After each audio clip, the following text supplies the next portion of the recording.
What's up, everybody? Happy Thursday, y'all. Welcome back to BOXEM Office Hours.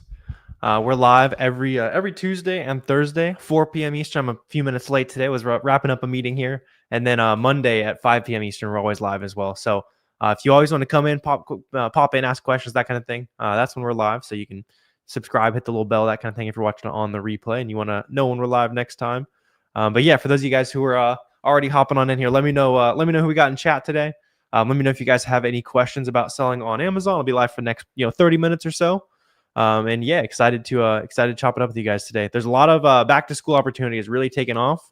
I know a lot of you guys have been doing a good job kind of keeping track of those items that really tend to spike in demand during back to school season. So keep an eye on those products. If you don't know where to look, like any backpacks, Crayola, that kind of thing, that's going to lead you to a ton of other people who are also taking advantage of back to school, basically. Let's see. It's a good place to start. Oh, what up, Josh? How you doing, man? Good to see you. Let's see. TFB Studios. What's up? What's up? What's up, Jose? What's up, Hunter? How you guys doing? Sweet. Yeah. So let me know if you guys have any questions about selling on Amazon.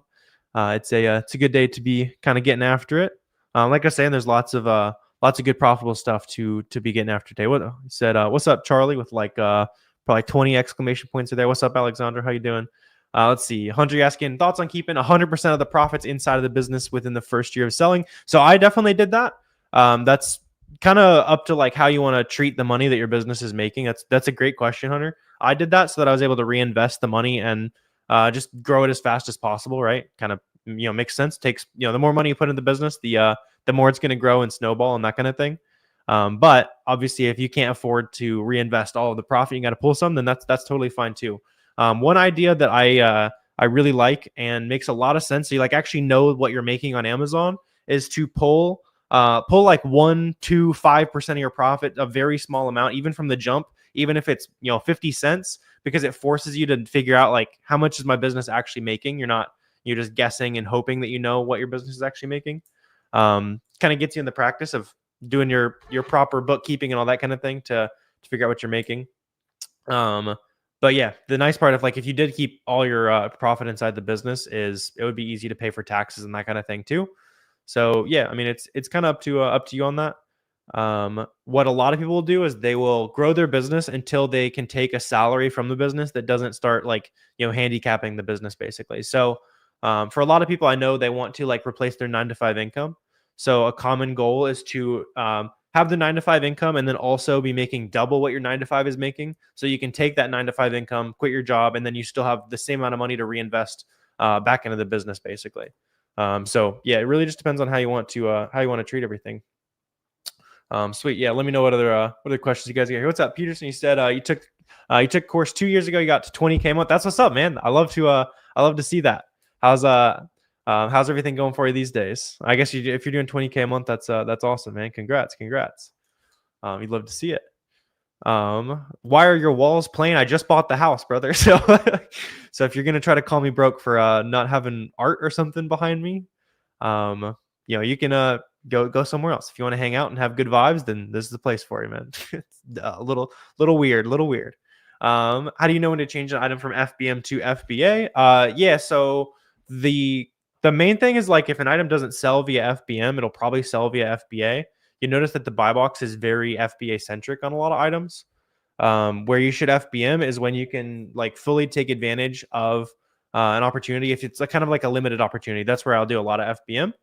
So for example, back to school products, you want to do FBM, shipping direct to the customer, so they're not waiting like the 2 to 4 weeks that it'll take for those items to check in.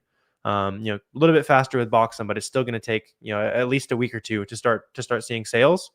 Versus FBA, you can test things like really quickly.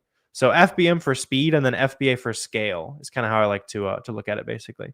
See, Alexandre asking about how do you find winning products? So one like super like very simple mental shift to make is you're not going to find profitable items. You're going to create profitable items, right? So you're not going to find a lot of products that are $15 on Walmart and selling for $30 on Amazon and it's profitable, right? But you will find a ton of items that are $20 at, let's just say, Walgreens and 25 on Amazon, but there's a buy one get one coupon. There's another discounted gift card that you can use. There's cash back bonuses you can stack, that kind of thing. So you create the profit. You don't typically end up finding it.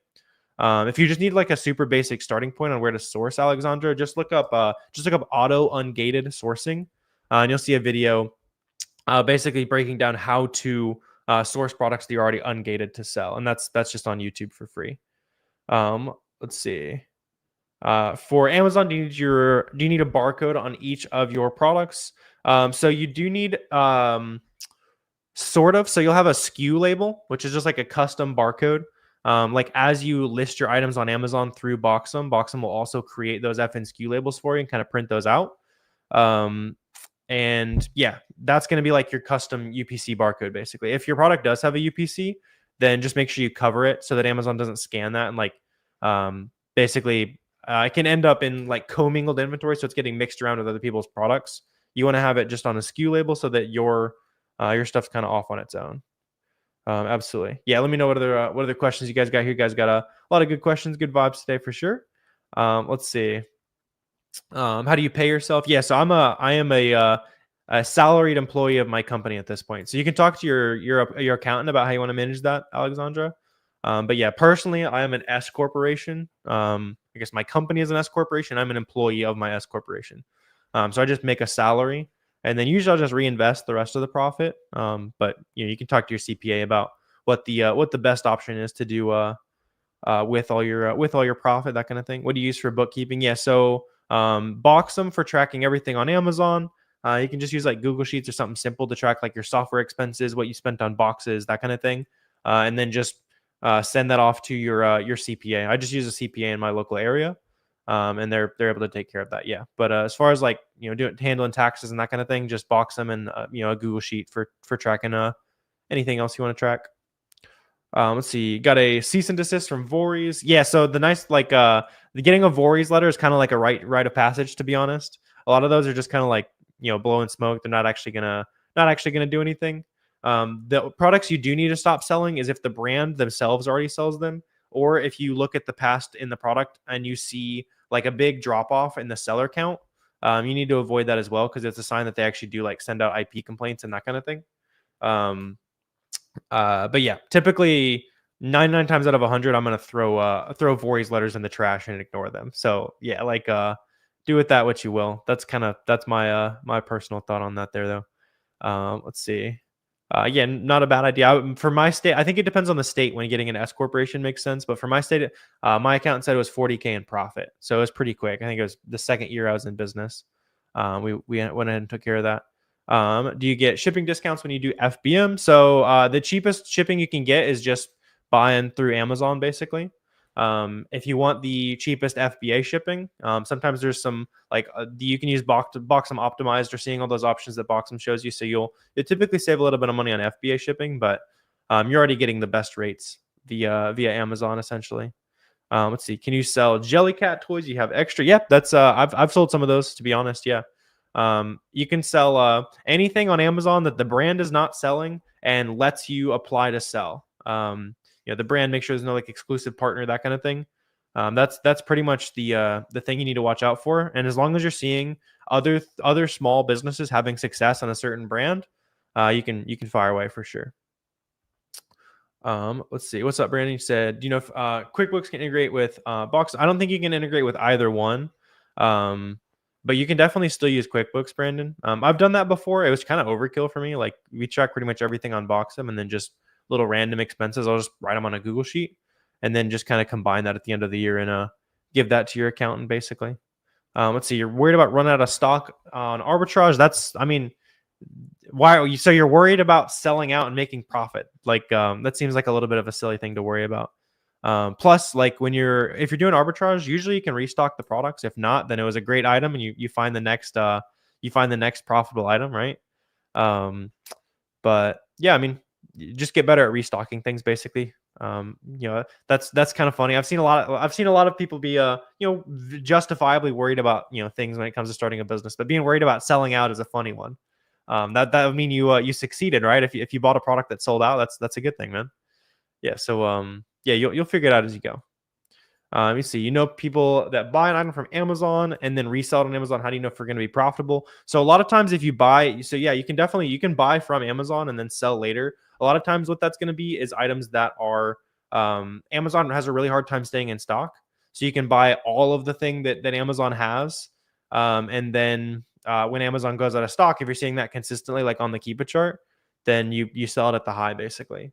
Or if there's another common way to do it would be to buy, let's just say like a Lego set. I've done this before. You buy a Lego set from Amazon in June, and then you sell it during December when Amazon's out of stock and the price is super high because it's the holidays. That's another way to do, kind of buy and hold basically. But yeah, never heard of that, Luke. Yeah. So the best way to start selling stuff on Amazon is just to sell stuff that already sells. It's like, here's an example of something I found. This is just like a local retail store. Most of the stuff I buy is from big websites, but you'll see there's already a listing on Amazon for products like these that sell. So all you have to do is, from a wholesaler, a website, a local retail store, wherever your favorite place is to source inventory, find it cheap enough to make a profit. And once you do that, like, those products already sell and they're already being searched for and that kind of thing. For sure. For president, I don't know about that. That sounds like way too stressful of a job for me. I don't know. I'm not too sure about that. I'll stick to making some money online. Let's see. Content. Appreciate you, Alexandra. Yeah, appreciate you. Is it okay to use the pay me option before the scheduled transfer date? Yeah. So I think what you're seeing is a lot of time when you see the money that Amazon owes you, basically, you can get paid earlier if you just click that button. Especially after a while, you'll have the option to get paid every day, and then you'll automatically get paid every 2 weeks. But in general, like, if Amazon's offering you the opportunity to get your cash back faster, then you take those for sure. For sure. Let's see. When you're looking for products, do you start with Keepa or other Amazon listings? So yeah, the best place to start is to go to a product that the best place to start is to go to a product you already sell if you have one. If you don't have one, then go to something you're auto ungated to sell, like a retail store brand, Cuddle Does, Stafford, brands like that, and then see what those other sellers are having success on. So like, for all of you guys asked lots of good questions today, that kind of thing. If you just kind of want the whole thing explained to you for free, there's a free 4-hour course on YouTube. Just look up Fields of Profit free course on Google or on YouTube, and there's going to be a 4-hour long YouTube video that'll explain everything. And obviously you can skip around to the chapters and that kind of thing. So if you just want to learn how to do product sourcing, you can do that. And let's see. Can you do Amazon arbitrage through TikTok? No. So you can sell stuff on TikTok for sure, but a lot of the stuff that's on TikTok is like private label. So like a brand you created. On Amazon, there's already so much demand for name brand stuff that already sells. So you just, you get good at buying things on sale or using coupons, cashback, that kind of thing. Basically, I'm basically an industrial size extreme couponer is basically how you want to look at it as far as like reselling and that kind of stuff goes. Let's see. Turning your garage into an FBA machine. Your wife's complaining you must be doing something right. I like that, Hunter. Yeah. You got a cash machine in the garage. You're an Amazon seller when you've gotten into at least a fight or two about how many boxes are in the house. So that means you're doing something correctly there, Hunter. I love to see that. For sure. It's the ace under the card. I'm not sure, TFB. You can here if you want to look it up. It's like this bat. I think it's called like the Batgirl cycle or something like that. When I scanned it, you can see it was like a $2 item at my local Marshalls, and then it was like $30 when I scanned it. So you can if you want to do my homework for me, you can let me know what it's still selling for. I just grabbed it as an example. Let's see. Trying to list a product and you're getting a generic listing code. Yeah, so if you list a product and the brand says generic and it doesn't say like the correct brand name, you're not actually allowed to sell those products. That's basically a copyright infringement, because you're essentially pretending that the brand you're trying to sell is called generic, if you want to boil it down in simple terms. So when you sell a product, just make sure that the correct brand is on that listing and you won't have any problems making that listing.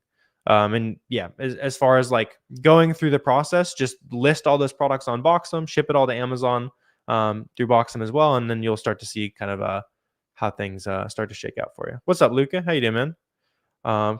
Crushing some backpack, shoes, clothing. What's the peak period? Yeah, love to see that, Luca. You can see, like, if you look at the keep on specific items, you'll notice that peak demand season for some back to school items changes depending on what it is. Like I've noticed, especially on like some school supplies, they'll kind of peak a little bit earlier than like shoes and clothes and that kind of thing, which probably makes sense. Like if you go to school and you realize like, oh crap, my shoes are a little beat up, like, you know, Johnny's got a nicer t-shirt than me, that kind of thing. You come home and you ask for nicer stuff. But a lot of times peak back to school is pretty much right now. Like I would say starting about a week ago, I would say that peak back to school really started. And then it tends to go through kind of the 3rd or 4th week of August. But even then you'll see a lot of products with super high demand through like the 1st week of September. Some places school starts really late. And so those products keep selling really well, basically. Let's see if you thought about doing retail arbitrage at Costco. No, you can definitely do that, Louise. The problem with buying from places like Costco or Sam's or even Walmart is there's not a lot of ways to create profit, right? You're always just buying it at what the price says on the sticker. You know, obviously there's clearance items and that kind of thing, especially at Costco and Sam's. There's lots of good clearance items. There's couple products I can think of that I've made a pretty good amount of money like buying from Costco and Sam's, but typically there's no way to create the profit on that. So if it's really easy to find, it's really easy to find for a lot of people, versus the best products to sell are typically like, oh, it was a limited time sale, and then I also found a coupon, and then I used a discounted gift card. So you kind of create a very limited window where it's possible to get it for that super low price, basically. For sure. I did see that, Luca. Yeah. New ChatGPT today. I have to play around with that. Yeah, if you guys are curious as well, I've also posted a couple videos on my YouTube channel recently showing you like a couple super simple applications of AI. If you're wanting to plug AI into your business, make it a little bit easier to kind of get started and that kind of thing. Yeah, so let me know what other questions you guys got here. What about the invoice when you buy from retail store? So I'm not sure what you mean, but if you're trying to get ungated or like prove authenticity, if you have like an online order confirmation, then that's going to work every time. That's all we've ever done. And yeah, we've had several times where Amazon asks for documentation. We just submit the stuff from online. You're good to go. You just need Amazon just wants to make sure you're not buying like fake stuff from AliExpress and stuff like that, basically. Yeah. Sweet. You live in Florida. Is it better to get OA products sent to the prep center in tax-free states? Yeah, Gigi, that's a good question. That's what I do. So I send basically everything to a prep center in I've shipped stuff to prep centers in Montana, New Hampshire, Delaware, that kind of thing. And that way, yeah, you pay 0% sales tax, and usually you save time and money with that, which is a pretty cool thing for sure.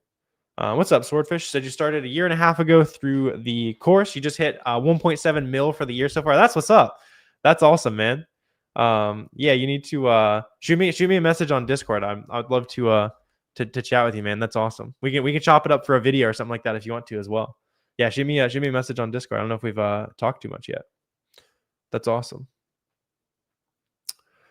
Let's see. Bought some units, and when you look to list them, the listing vanished. Could you make your own listing? You can try to make your own listing, but if you don't own the brand registry for it, it can be kind of tricky for it to get like approved, basically. Typically, like when I have Amazon issues that go, Amazon listing, something goes gated, that kind of thing, I'll just sell it on Walmart as like a nice backup plan, basically. For sure. Monthly sales. Yeah. So last year we did like 2.5 million. This year we're on pace to do like 2.4, 2.3, something like that. Yeah. Can continue. And the nice part is, I kind of just run my business at maintenance these days, just because I have a lot of like virtual assistants and that kind of thing that run the business for me. But there's lots of people that are massively scaling as well. It really just depends on what your goals are. See, Amazon's great. You've been doing some cleats on eBay. You sold like 40 pairs of cleats on eBay. Yeah. There's no reason to stick to one platform. There's a lot of different ways to make money. So yeah, you might as well be trying a couple things at a time, for sure. For sure. I do post it, man. It's like literally right above. It's we post to share it all the time. Let's see. So is that a good company to run your store? Yeah, Game Changer. So if someone's like, offering you, usually it's like a ton of money. It's like, oh, we'll run your store for you and we'll make you a bunch of money. That's 99 times out of 100, it's going to be a scam. It just, it's kind of too good to be true situation. The truth is, like, it's not that hard to run an Amazon store, especially after you have products that you like know how to source and you can find similar products to those. The hardest part is getting to that first $10,000 month. And then after that, it's how do I restock those items and make it as simple as possible. 2,500 and they do it all. Yeah, that's 99.9% chance going to be a scam. I mean, think about it logically. Like if you went to someone and said, "Hey, I'll run your store forever for 2,500 bucks," like it doesn't make sense. You know what I mean? Like no, they're not going to just keep working for you forever for 2,500 bucks, which is not really that much money at all when you're talking about Amazon. Let's see. What's going on for the new policy? I'm not sure what you mean, Lalo. Yeah, not sure what you mean. Do you know if distributors actually work with you on the policy on drop shipping? Yeah, so that's like the only way that you can like in a TOS compliant way do drop shipping. Traditional drop shipping is not allowed on Amazon, but if you do have a supplier that's willing to ship every order to your customers for you, like you can send them like the shipping label and that kind of thing, and they might be able to do that. That'd be a pretty good supplier. Those are just kind of rare. And what I will say is if a supplier ever offers to drop ship or ship directly to Amazon, make sure you have some of that shipped to you first so that you can get your eyes on it, make sure that those are legitimate goods, make sure they're real inventory, that kind of thing. Because I've seen some horror stories about people that buy from a distributor. The distributor drop ships it for them in a TOS compliant way, but they're sending like stolen or fake inventory. So just make sure you get your eyes on some of the inventory you're buying, basically, for sure. Okay, interesting game changer. Yeah, I would be very very afraid of that kind of stuff. Just a lot of bad actors in the Amazon space, unfortunately. How much time did it take to become profitable? Probably a month. Yeah, about a month. Just especially like Amazon's not that expensive to get started because all you need is if you're like I started with used books, so literally all I did was go to the thrift store and buy used books. It's even cheaper. If you're trying to just like resell name brand stuff, all you need is Keepa, SellerAmp, and BOXEM. So it's like $90 a month worth of software, and then probably another $1,000 for inventory at least. And you're kind of set. Yeah. So just make sure you don't start the business with anything you can't afford to lose, because it's natural. You're going to make some mistakes. You're going to buy some stuff that doesn't go super well. You can kind of treat it like tuition as far as like learning how to sell on Amazon. And you'll be good to go from there. For sure. What do you sell? Anything that's profitable, to be honest. Yeah. So I've sold stuff like toys. I sell vitamins, shoes, clothes, grocery items, literally anything that's profitable. Yeah. Yeah. Anything that's profitable. If you are just like looking for a starting point, you can go to auto ungated products. So just look at products that are basically automatically approved for you to sell. Or you can sell something you already have like a little bit of like personal familiarity with, basically. So like if you're into like doing your makeup, or you like a certain niche of toys or that kind of thing, you kind of know more about those products. You know what people like, where to get them cheap, all that kind of thing. How do you know what to sell? And yes, Jackie, the nice part is you can sell anything that's profitable, as long as you can apply to sell it and get approved to sell it, which you can just check when you go to list that item. It'll say submit an application, or it'll say you're auto ungated. As long as it says one of those, you can buy those products.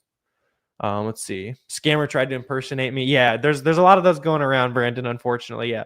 So if anybody's gotten a DM from me that's like selling some crazy crypto scheme or whatever, I'm not gonna be reaching out to you to sell stuff in the DMs and that kind of thing, right? Yeah, I've got one account you guys can see on TikTok. It's this one. On Discord. If you're in the free Discord, you can just click my name in the top right if you're not sure if it's me. But yeah, it is just one account. I'm not going to be selling all kinds of crazy stuff. Yeah, unfortunately, there's lots of fake accounts all over the place right now of a bunch of people that make content. Do you have to keep inventory? Yeah. So the point is, you buy cheap inventory, you sell it for more, right? So the nice part though is the vast majority of my inventory is going to be at Amazon FBA. And then the stuff that isn't is usually at my prep center on its way to Amazon FBA. And then as it sells, it goes from the warehouse to the customer. So you're not having to ship out every order and that kind of thing. What's up, A? You say you watch videos on YouTube. Appreciate you, man. Do you have experience on .ca? So I have sold, honestly, like $100,000 or so on Amazon Canada. I don't anymore, just because kind of the regulations and rules you have to deal with are way different than selling in the US. So I just kind of simplified it for myself and just only focus on stuff in the US. But if you're trying to learn, if you're in Canada and you're trying to learn, it's all the same exact It's all the same exact methods and all that kind of thing. Just obviously different websites you're going to be sourcing from, basically. Do you get auto ungated the more sales you have? Yeah, for sure. Yeah, usually after you make your first like 5 or 10,000 bucks in sales, you'll start getting auto approved to sell way more brands. And if if you're brand new and you need to find those first few brands, just look up auto ungated sourcing on YouTube. Yeah, or there's if you guys are on TikTok, there's a free course up here. It's like 3 hours free Discord community, a bunch of documents, some auto ungated products, that kind of thing. And it's completely free. So just check that out if you're actually serious about getting going. That's down below on if you guys are on YouTube, by the way. Let's see.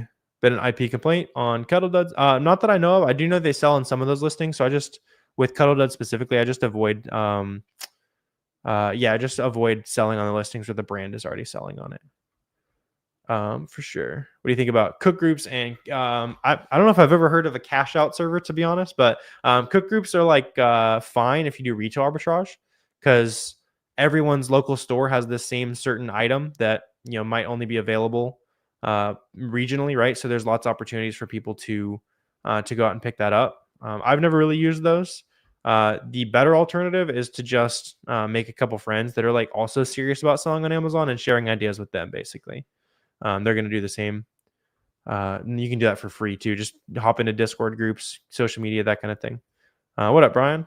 Can we find listings with a few reviews or new listings? Does that listing start to get more views as the BSR drops and therefore more sales? Yes. So like the higher the sales rank is on an item, Brian, generally the more keywords it's showing up for on a search. So yes. Yeah, I think that answers your question. For sure. Planning to sell inside the US. Yeah, I like that too, there's a lot of people I know who sell in Canada or really just any country in general, and they only sell in the US, which is kind of funny, but they're just using a prep center and that kind of thing. Let's see. This isn't Fields of Profit. All right, well, that's news to me. I'm live right here. So let me know who I am. Yeah, let me know who I am today then if I'm not FOP. Let's see. You want to get started? You're just a little nervous too. Yeah, I totally get that, Joey. Like, I remember the first time I bought like like $1,000 worth of something. Just like as an example, it feels like you're betting the farm on a product, right? The nice part, like when it comes to reselling, you can just buy a few units and see how it goes. That's the nice part about reselling versus like wholesale or private label, that kind of thing. Literally, you go on a website, you buy 5 units. Worst case scenario, it doesn't sell, and you learned why it doesn't sell. You know how to avoid it next time, and you're out $50, right? On the more likely scenario, you probably make a little bit of money, maybe even break even, get your money back, learn how to find a more profitable item next time. But yeah, the only way you can get over that initial fear is just pulling the trigger, right? So whatever you can afford to throw into a business, start placing some test orders and see how it goes. For sure. Sweet, Ryan. Been doing some OA and book reselling. Sent off your first book, a box of books this morning. That's what's up, John. Yeah, I love to see that. How do you find the first profitable thing when everything is gated? Yeah, just look up auto ungated brands, John. On YouTube, just look up auto ungated sourcing, and you'll see me digging through lots of products that'll be automatically approved for your store. Plus, anything that lets you apply to sell. You as a seller, you should be a fan of product gating, because it means that a brand new seller can't come onto Amazon and sell fakes at a price you can't compete with. So as long as a brand is accepting applications, that's a good thing. You can just submit the invoice from wherever you found it profitably. So, for example, if you find an item profitably at vitacost.com, just buy 10, submit that invoice, you get approved to sell it. Let's see, is it good to have a bunch of listings and sell a small batch in each one? That's a good way to start, GG. Yeah, I mean, in the beginning, your goal should be to have as many products as possible, so you can learn as many things as possible, and then have lots of things to restock, right? And then as you go, you want to have ideally fewer and fewer products that make you more and more money per item, so that you can scale a little bit easier. Yeah. I leaked. I mean, it's a very popular website, TFB. Yeah, it's a very popular website. I've been sourcing on Vitacost on YouTube for probably 4 or 5 years now. Probably 4 years. Yeah. So yeah, your secret is not one website existing, my friend. Your competitive advantage should be how good you are at creating discounts across a lot of different opportunities. If you're relying on one website, you don't really run a business. You just find like one opportunity. You know what I mean? Not that it's not a good opportunity to take advantage of, but you want to have more than one plan. What's up, Natalie? For those who don't have an LLC, what are the best retailers to use to get ungated? So having an LLC doesn't have anything to do with getting ungated is the nice part, Natalie. So you just get that invoice from wherever you bought it profitably. And it doesn't really change anything whether you're a sole proprietor by default or you have an LLC. Yeah, exactly, Adrian. Yeah. Yeah, very, very popular website for sure. You're about to start. Yeah. Sounds good, Tunes. Let me know if you have any questions. And yeah, for those of you guys who are lots of you guys on TikTok today, if you guys want a free guide, I have like a 3-hour free course, a Discord community. There's like 5 or 6 PDF spreadsheets, that kind of thing. Like a lot of stuff I use to run my business. It's free up in my bio. If you guys are on YouTube, it's down below. It's the Amazon Launchpad is the free course. You can check that out. Do you do wholesale or private label? I don't do either, Lucas. So I sell name brand stuff that's almost all sourced from big websites.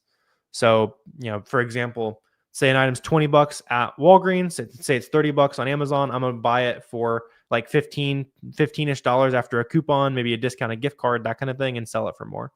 And we spend about $100,000 a month on inventory online doing that. So you can scale it kind of however how you want. You heard I don't sell anymore. I mean, I definitely do.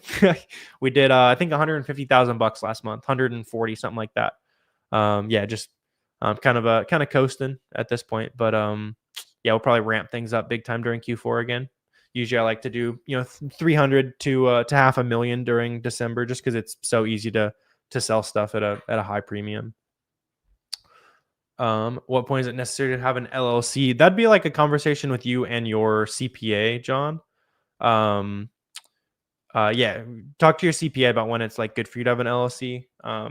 Just like from personal experience, like I didn't have an LLC when I first started selling, but it was because I had like literally nothing to sell or nothing to my name. I was a broke college kid, so it just wasn't worth the extra step. But like now if you got a house, you got a family to take care of, just protect those personal assets. Kind of how you want to look at it. Do you package all your orders? Nope. So I ship it all to a prep center. So I ship it to a prep center. The nice part is it's in Montana, so I don't pay sales tax on it. So it can even save you money. And then they ship it to Amazon for me. They just make those shipments on BOXEM. Yeah. So anytime you're shipping products to Amazon, you buy it, get it to you or your prep center, and then you or your prep center will use BOXEM as the software that you'll use to make shipments really easily. Yeah. Do you need massive storage? No. So like I was just talking about, show it up at your house, the prep center, ship it off to Amazon, and then it's being stored at Amazon instead of being stored at Amazon instead of like your house, that kind of thing. You can ship from you to the customer though if you want to. It's like a FBM basically. Let's see. What is the new FBA 2026 prep update all about? Yeah, so January 1st, 2026, Amazon is not going to prep your items for you. Right now, you can pay them, I think it's 55 cents a unit for them to label things for you, which for wholesalers, I know a lot of wholesalers are taking advantage of that. For what I do, like doing arbitrage, it doesn't change anything. And I'll still ship it to a prep center that'll prep it and send it to the supplier for me, basically. Do you only do RAOA? Why not wholesale? I've just gotten good at doing online arbitrage, retail arbitrage, that kind of thing. I know there's a lot of people that like doing wholesale. You start a business to do the things you want to do, right? I don't want to run a wholesale business. It's not fun. I've done it before. It's not fun to me, right? So I just do the stuff that's fun to me and also makes money. That's the whole point, right? Like no reason to start a business you don't enjoy running. Then you're just stuck at a job you don't like again, basically. You know what I mean? How much do you need to start? Like $1,000 to $2,000. I had 1,500 when I started, if that helps. Let's see. You got your first sale. That's what's up. Yeah, love to see that. Yeah, just keep submitting on, I would say. 14 is a little higher than normal, but I've had to submit 45, 50 times before. That's definitely the exception, but yeah, just keep it rolling. Sweet. Probably going to go ahead and wrap up here for the day. Good vibes for sure. If you guys want to learn more about selling on Amazon for free, just check out the free course that's up in my bio on TikTok or down below on YouTube. And yeah, you guys have a good rest of your day, and I will talk to you guys again very soon. Sweet.